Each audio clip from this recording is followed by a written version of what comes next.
अगर दुनिया में भारत ही ना होता तो क्या होता। हाय, हेलो माय डियर फ्रेंड्स, मैं चांदू। हमें पता है कि सवाल बहुत अजीब सा है, लेकिन इसका जवाब भी बहुत शानदार होने वाला है। भूगोलिक दृष्टि से भारत की जनसंख्या क्षेत्रफल कितना है? सबसे पहले तो अगर हम ब्रह्मांड के नजरिए से भारत को देखें तो यह पृथ्वी के 148 पॉइंट मिलियन स्क्वायर किलोमीटर में से हमारा भारत अकेले 3.28 मिलियन स्क्वायर किलोमीटर के क्षेत्रफल में है। अगर भारत ही ना होता तो यह क्षेत्रफल भी पृथ्वी से गायब होता। और अगर बात पॉपुलेशन की जाए तो 750 करोड़ में से 130 करोड़ लोग तो भारत में ही रहते हैं। मतलब अगर भारत होता ही नहीं तो हर 6 इंसानों में से एक इंसान न होता। भारत न होता तो हिमालय न होता। हम सभी जानते हैं कि हिमालय पर्वत तभी बना था जब इंडियन प्लेट्स यूरेनियम प्लेट्स से जाकर टकराई थी। तो अगर भारत ही न होता तो हिमालय पर्वत भी न होता और वो लोग भी न होते जो हिमालय की चोटी पर चढ़कर इतिहास के पन्नों पर अपना नाम दर्ज करवा चुके हैं। और उन लोगों का क्या होता जो हिमालय की चोटी पर चढ़कर इतिहास के पन्नों पर अपना नाम दर्ज करवाना चाहते हैं। भारत ना होता तो अमेरिका और ब्रिटेन इतना विकसित ना होता। अगर भारत ना होता तो अमेरिका और ब्रिटेन जैसे देश विकसित ना होते, क्योंकि जब कोलंबस भारत की खोज करने के लिए निकले थे तो वो धोखे से अमेरिका पहुंच गए थे और उसी के बाद से ही अमेरिका की तरक्की शुरू हो गई थी। और ब्रिटेन भी इसलिए विकसित हो सका क्योंकि जब अंग्रेजों ने हमारे देश पर 200 वर्षों तक राज किया तब उन्होंने हमारे देश में बहुत सी चीजें सीखी और बहुत सी चीजें अपने देश भी ले गए। लगता है इस बार फसल अच्छी हुई।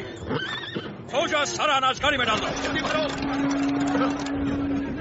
सरकार सरकार 2 साल बाद इतनी अच्छी पैदावार हुई है, हम थोड़ा थोड़ा करके लगान भर देंगे। क्या क्या क्या याद है आपने कहा था ये फसल हमारी है, ये धरती भी हमारी है। इतनी हिम्मत कहां से आ गई ब्रिटेन विकसित देश बन पाया। भारत ने दिया स्वस्तिक का चिन्ह। आपको ये तो बताने की जरूरत है ही नहीं कि स्वस्तिक का चिन्ह भारत का है। क्या आप जानते हैं कि जब हिटलर ने अपनी निजी पार्टी का गठन किया था तब उसने अपने झंडे में स्वस्तिक का चिन्ह लगाया था। भारत ने ही बनाया गणित को आसान। दोस्तों, आप सभी जानते हैं कि मानव जीवन के लिए गणित कितना महत्व रखता है, क्योंकि यह एक ऐसी चीज है जिससे आधुनिक विश्व की रचना हुई। और गणित में सबसे बड़ा योगदान भारत का है, क्योंकि भारत एक ऐसा देश है जिसमें आचार्य आर्यभट्ट जैसे लोगों को जन्म दिया जिन्होंने जीरो की खोज की और गणित को इतना आसान बनाया। अगर जीरो न होता तो आज गणित आज से भी कई गुना पेचीदा होता। भारत ना होता तो योगा ना होता, योगा गुरु। भारत ना होता तो योगा भी ना होता, क्योंकि योग जैसी चीजें भारत से ही तो दुनिया भर में फैली है।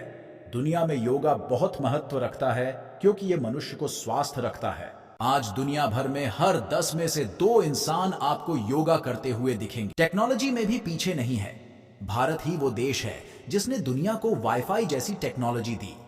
हमारे ही देश के श्री जगदीश चंद्र बोस ने ही दुनिया को रेडियो वेव और माइक्रोवेव के बारे में अवगत कराया।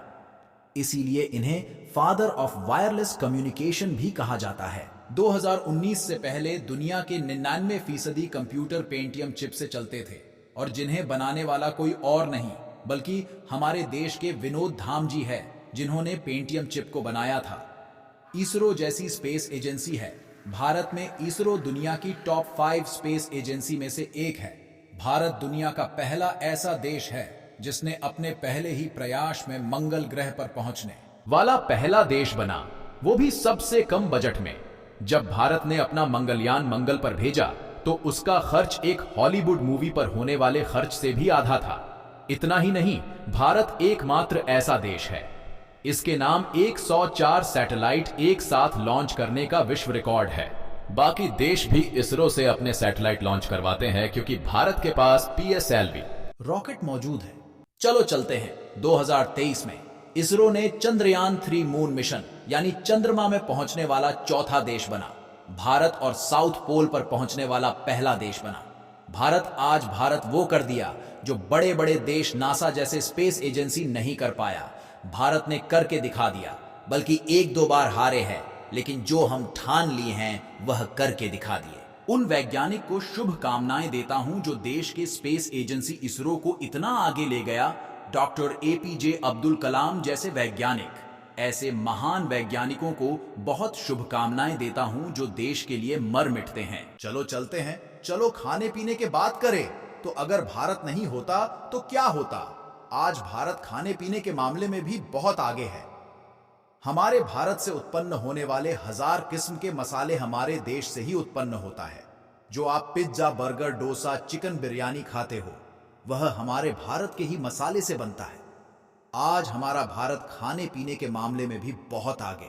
भारत के फार्मा सेक्टर ने निर्यात के मोर्चे पर दमदार प्रदर्शन किया है। बीते 8 साल में भारत ने दवाओं के निर्यात में उम्मीद से भी बेहतर प्रदर्शन करते हुए 146% की भारी वृद्धि दर्ज की है। यही वजह है कि भारत को आज दुनिया का बड़ा दवाखाना कहा जाने लगा है। पूरी दुनिया में निर्यात की जा रही भारतीय दवाएं वर्ष 2030 तक भारतीय फार्मा बाजार के 130 अरब अमेरिकी डॉलर तक बढ़ने की उम्मीद व्यक्त की जाती है। वहीं 2025 तक भारत में चिकित्सा उपकरणों के उद्योग के 50 अरब अमेरिकी डॉलर तक पहुंचने की क्षमता है। आपको यह तो पता होगा कि शून्य का आविष्कार भारत में हुआ था। चांद पर पानी की खोज भी भारतीय वैज्ञानिक ने ही की थी। आइए आपको बताते हैं इन खास आविष्कारों के अलावा और भी कई रोचक आविष्कार भारत में हुए हैं जो शायद ही आपको पता हो। कपड़ा पहनने वाला बटन का सबसे पहले आविष्कार भारत में ही हुआ था। मोहनजोदड़ो के सजावट के लिए इस्तेमाल किया गया था। शतरंज का विकास चतुरंगा नाम के बोर्ड गेम से हुआ था, जिसे 6वीं शताब्दी में गुप्ता साम्राज्य के दौरान खेला जाता था। जी हां, दुनिया भर में खूबसूरती बढ़ाने के लिए इस्तेमाल होने वाली प्लास्टिक सर्जरी का आविष्कार भी भारत में हुआ था और स्याही का आविष्कार भारत में हुआ था। हालांकि कुछ इतिहासकार यह भी कहते हैं कि इसका आविष्कार चीन में हुआ था। अनेक धर्मों का देश भारत, दुनिया के सबसे प्रसिद्ध धर्म हिंदू, जैन, बौद्ध, मुस्लिम, ईसाई और सिख जैसे धर्मों की उत्पत्ति भारत में ही हुई है। धर्म ही नहीं, अगर हम अलग अलग मुल्कों की भी बात करें तो जैसे नेपाल, बांग्लादेश, पाकिस्तान और म्यांमार, हमारे देश अलग होकर अपने अस्तित्व को दुनिया के सामने ला पाए हैं। सिर्फ इतना ही नहीं, श्रीलंका जो कि हमसे दक्षिण महासागर से हमसे जुदा हुआ है, वो भी बिना भारत के अकेला ही रह जाता। और वैसे भी बिना भारत के दक्षिण महासागर वो न रहता जो आज है। और भारत अमेरिका के बाद अंग्रेजी बोलने में दूसरे स्थान पर है। पहला स्थान अमेरिका का है, दूसरा Bharat. I am fine. What is your name? My name is Sunita. Unita. I am Johan. Johan. And you live here? Yeah, I live here. You live here. I live in desert. Oh, in the desert? Yeah, in plastic tent. Oh, in a plastic tent. Yeah, I don't have house. You speak very good English. Thank you, but I don't go to school. No, I No heard. reading. बस आज की video के लिए बस इतना ही। अगर आप एक सच्चे देशभक्त हैं तो हमारी इस वीडियो को अपने दोस्तों के साथ जरूर शेयर करिएगा। ऐसे ही मजेदार पोस्ट के लिए हमें फॉलो करें। तो मिलते हैं इससे अगली वीडियो में, तब तक ले जय हिंद, जय भारत।